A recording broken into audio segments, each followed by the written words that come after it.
If you lost your job today, how long could you pay your rent? Or how long would it take you to find another job in your field? Or how many months of savings could you live off of before you have to move back in with your family, or worse, become homeless? Now, if you're scared because you don't know the answer to these questions, then this video is for you. So I'm going to make this video very quick. I just wanted to share some advice on what to do when there's a lot of fear in the air, there's a lot of economic uncertainty, job uncertainty, and I just wanted to share what me and my family did in order to prepare our finances years ago, because we knew times like this would come. But if you are new here, hi, my name is Rachel. Welcome to The Choice Life. So the first thing you want to do when there's economic uncertainty is update your resume and your LinkedIn profile. So as we have seen in the past few weeks, jobs that were considered stable or secure, we have seen is no longer. These federal workers are being laid off by the thousands, and most of them probably were not expecting to be laid off and thought that their jobs were very secure. At the Department of Veteran Affairs alone, more than 1,000 new workers were dismissed. Overnight, the Consumer Financial Protection Bureau also firing term employees, with expectations that the rest may be fired today, leaving a skeleton staff of around 5%. Lou Cicero says he was laid off last week. I was kind of shocked. I mean, in a sense, we knew this was coming. We were hoping they were going to do it with more of a scalpel than a sledgehammer. With that being said, you need to always have your resume updated, and your LinkedIn profile for that matter, because if you get laid off suddenly and with a large cohort of other people, say there's 1,000 people that just got laid off, well, now all 1,000 of y'all are going to be hunting for the exact same positions. And so you want to have that edge where your resume is already ready. You don't have to go get ready because it's already done. So you can start putting out your resume immediately because you're prepared. So a good way to get your resume up to date is to use a website called Earn Better. And it's an AI assistant where you upload your resume and it will rewrite it for you. And based on your job, the jobs that you want or the jobs you're qualified for, it'll match you with those jobs and it'll write your resume specifically for those jobs. So while you're updating your resume and your LinkedIn profile, I would start to think about what kind of skills you have that would be valuable to an employer, or think about what type of problems are you skilled at solving, because honestly, that's what companies hire people for. They hire people to solve problems, and if you can solve a big problem for a company, you will be a very valuable employee to them. So I would frame your resume in a way that puts you in the light of you're a problem solver. And it'll even be better if you can provide some sort of metric around that. The second thing you want to do in times of economic uncertainty is to stop all unnecessary spending. So when life is uncertain and you don't know if you're going to get laid off the next time you walk into work, you have to buckle down and get a hold of your spending. So you have to cut out all of this excessive, unnecessary spending.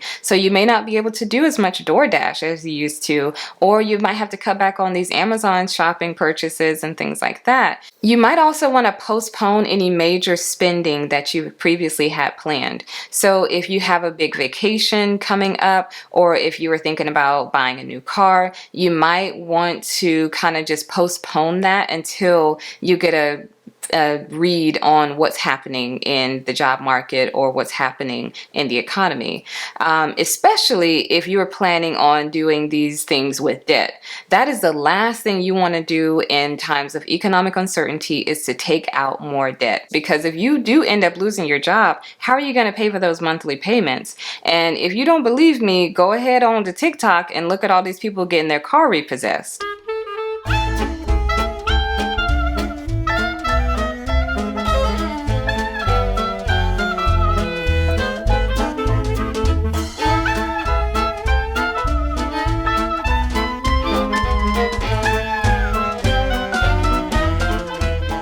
The third thing you want to do in times of economic uncertainty is to stack cash. So I recently heard this quote and it just really stuck with me. They said, save your money because one day your money might have to save you.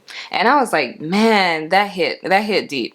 And that's so true, because if you don't have savings, if you don't have money set aside for emergencies or, anything unexpected, then what are you going to do when the unexpected happens? Like all of these federal workers workers that have lost their jobs just like that. Like the job was taken away just like that. At the whim of a person, their job is gone. And now if they hadn't prepared, if they have just been living the high life, acting like they're going to have their job forever, and they don't need to budget, they don't need to save money, they can live on debt and all of this, how are they going to be able to pay their rent the next month? How are they going to be able to buy groceries? How are they going to be able to pay all of their bills? You have to think about these things. Yeah, it's fun in the moment to spend all your money, to go on trips, to fly here, to buy this, buy that, and spend all of your money. But when the rubber hits the road, when reality comes to your doorstep and life kicks you in the face, what are you going to do? So saving money is not sexy. It's not fun. Nobody wants to do it, but everybody wants some money saved when they lose a job, when an emergency happens. So can we build the habit now of protecting ourselves, protecting our future self?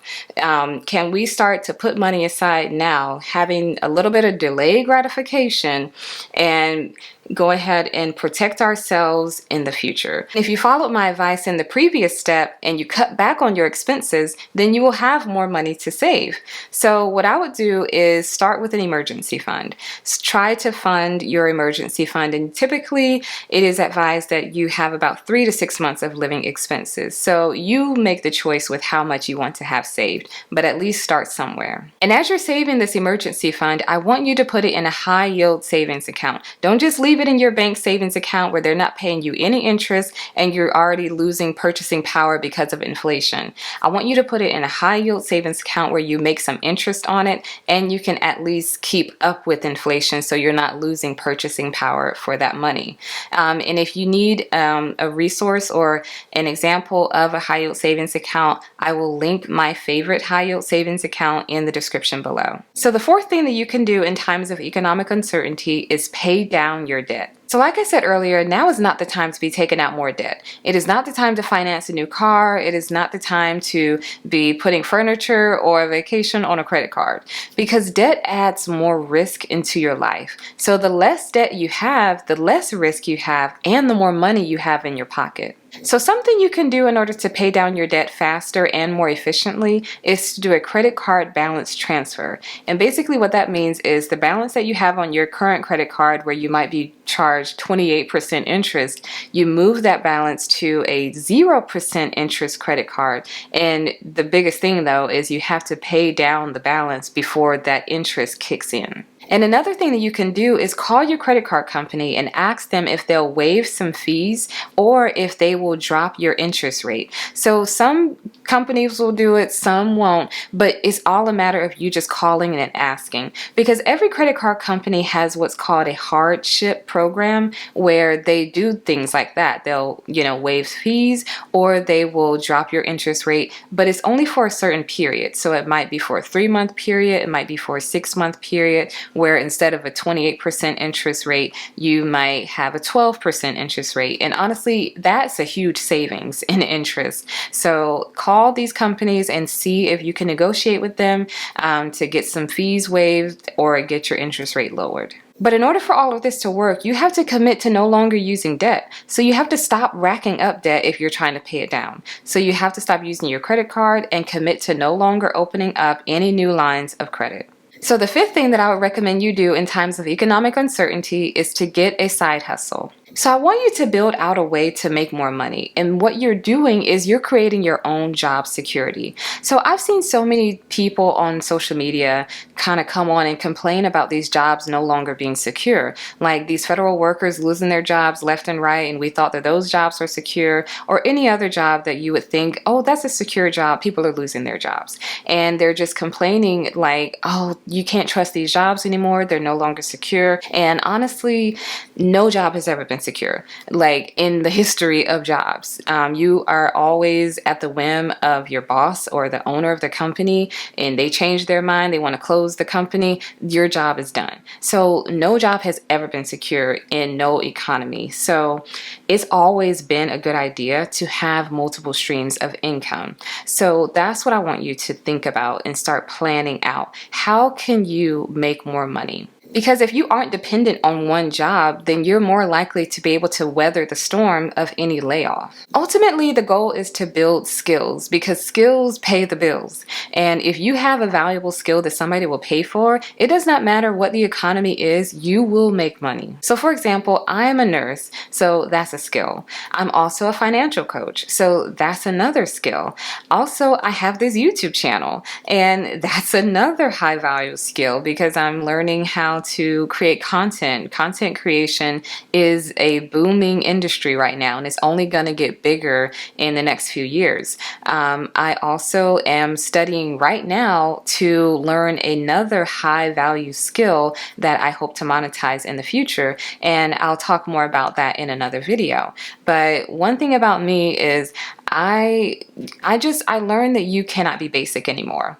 These times where there's AI, there's all this technology, we can't be basic. We have to be high value to ourselves and in the marketplace in order to compete. So you need to have multiple skills in order to set yourself apart from others. I hope that these 5 suggestions were helpful for you, and ultimately, there might be a lot of job uncertainty and uncertainty in the government, but if you take action on these tips and you get your finances in order, you will have certainty and stability in your house. And that's really all that matters. So if you like conversations like this, then click this video next to keep the conversation going, and I'll see you there.